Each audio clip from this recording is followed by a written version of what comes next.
Welcome back to Bible Character Spotlight, where ordinary people become part of God's extraordinary story. Today we meet Gideon, the man who doubted himself but trusted God. Israel had turned from God, and the Midianites were oppressing them harshly. They hid in caves, their crops and livestock were stolen. In the middle of this fear, God called a very unlikely leader, Gideon, a man threshing wheat in hiding. An angel of the Lord appeared and said, "The Lord is with you, mighty warrior."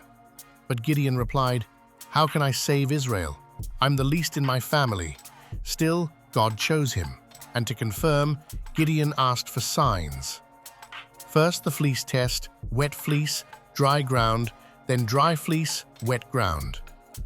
God met him in his doubts and patiently built his faith. Gideon gathered an army of 32,000, but God said, "Too many." So the army was reduced to just 300 men armed with torches, jars, and trumpets. They surrounded the Midianite camp, made noise, and God caused confusion. The enemy fled, and Israel was delivered. God sees potential you don't. Gideon was hiding, but God saw a warrior. Faith grows in stages. God didn't shame Gideon's questions, he answered them. Your weakness is the canvas for God's strength.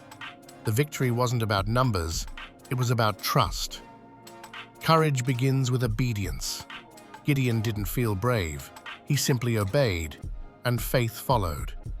Gideon's story reminds us that God delights in using the least likely to do the most powerful things.